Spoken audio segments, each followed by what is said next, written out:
નમસ્કાર, હું રાજ. આપ જોઈ રહ્યા છો સ્પાર્ક ટુડે ન્યૂઝ. અમરેલીના સાંસદ ભરત સુતરિયા ફરી એકવાર શાયરાના અંદાજમાં જોવા મળ્યા છે. અમરેલી માર્કેટ યાર્ડમાં મુખ્યમંત્રીના કાર્યક્રમ દરમિયાન સાંસદે શાયરી દ્વારા કાર્યકરો અને નેતાઓને એકતા અને વિકાસનો સંદેશ આપ્યો.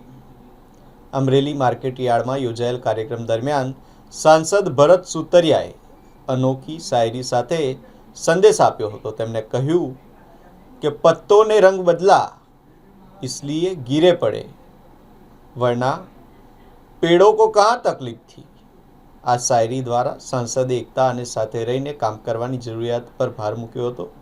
તેમણે જણાવ્યું હતું કે 5 ધારાસભ્યો, સંગઠન અને આખી ટીમ સાથે મળીને કામ કરશે તો અમરેલીમાં વિકાસ શક્ય બનશે. સાંસદે વધુ એક શાયરી સાથે કાર્યકરોને પ્રેરિત કર્યા હતા.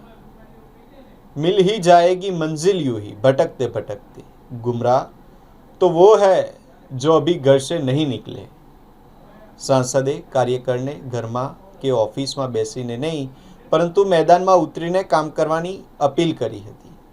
સાથે જ આવનારી ચૂંટણીનો સંકેત આપતા વિકાસ કાર્યોને આગળ વધારવાની વાત કરી હતી.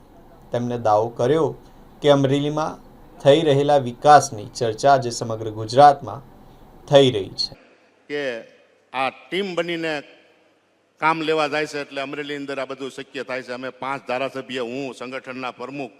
એટલે મને એક ભાઈએ પૂછ્યું, મહેશભાઈ, કે તમે એકાબીજાથી જોડાયેલા કેમ જો છો? એટલે હમણાં પાનખર ઋતુ હાલે છે ને, એટલે મને યાદ આવ્યું. એટલે મેં એને કીધું, પત્તોને રંગ બદલા इसलिए गिर પડે, વરના પેડો કો કહાં તકલીફ થી. એટલે એકબીજા હારે જોડાઈ રહેવી, જેમ ઝાડની હારે આપણે પાંદડા સેવી જોડાઈ રહેવી તો જ એનો ઘટાઘાય સાયો થાય. એવી રીતનો એકાબીજા સાથે જોડાઈ લેવી સત્તા અને સંગઠન તો જ અમરેલીનો વિકાસ થાય, અમરેલી લોકસભાનો વિકાસ થાય, અમરેલી જિલ્લાનો વિકાસ થઈ શકે.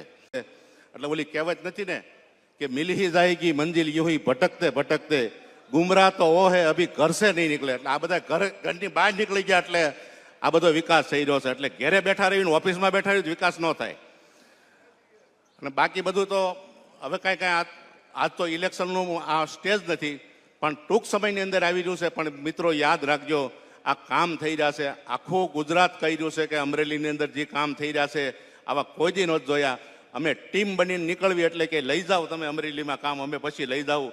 આવી રીતનું હવે મેણા ટોણા મારવા મળ્યા. એટલે અમરેલીની અંદર કેવો વિકાસ થઈ રહ્યો છે એ આખા ગુજરાતને ખબર છે.